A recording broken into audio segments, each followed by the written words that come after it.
Hindi ko to desisyon. Sunod-sunod ang mga bigating revelasyon sa Kapuso Primetime series na Legal Wives. Sa paglalahad ng katotohanan ni Almira kay Dayan ukol sa arranged marriage niya kay Ismael. Hindi ba nasabi ni Ismael kung ano na niya ako ngayon? What do you mean kung ano ka na niya ngayon? Oh, kung hindi niyo alam, engaged na kami ni Ismael. Ikakasal na kami. Hanggang sa patuloy na pagsuyo ni Ismael kay Dayan. Pagbigyan mo lang ako. Pinapangako ko sa'yo. Babawi ako sa'yo.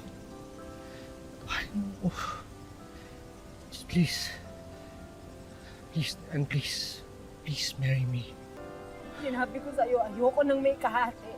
Tuluyan na rin magbabago ang buhay ni Farah matapos sa isang malagim na gabi. Kaya hindi nakapagtatakang tutok ang mga kapuso gabi-gabi sa Legal Wives. Ang gumaganap na Ismael na si Dennis Trillo, ipinaliwanag ang kanilang karakter. Iba yung honor nila at yung salita nila na binibitawan. At mahalaga sa kanila na sumusunod ka sa mga magulang, lalo na yung character ko na si Ismael. Ang mga netizens, may pa Team Almira, Team Dayan at Team Farah. It's from Team Dayan, na naiinis talaga sila sa character ni Amira kasi parang may isang eksena doon na parang sobrang gigil sila and then may sumagot kasi magaling na artista si Miss Alice kaya napoportray niya. So I get na to, syempre, na-boost yung wow, thank you for recognizing. Ang gumaganap bilang Dayan na si Andre Torres, excited sa mga tapatan nila ni Almira. Pero off-cam, magkaibigan at close si Andrea kay Alice. Naku, puro tawanan. Sobrang bungisingis ni Miss Alice. Talagang ano siya, very friendly. Ang dami niya mga kwento. Kaya na-enjoy ko rin talagang katrabaho siya.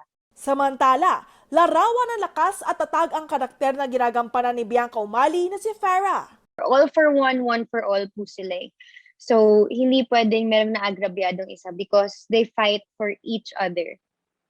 And they preserve yung family honor nila, yung kanilang pride. Katatibayan, updated sa showbiz happenings.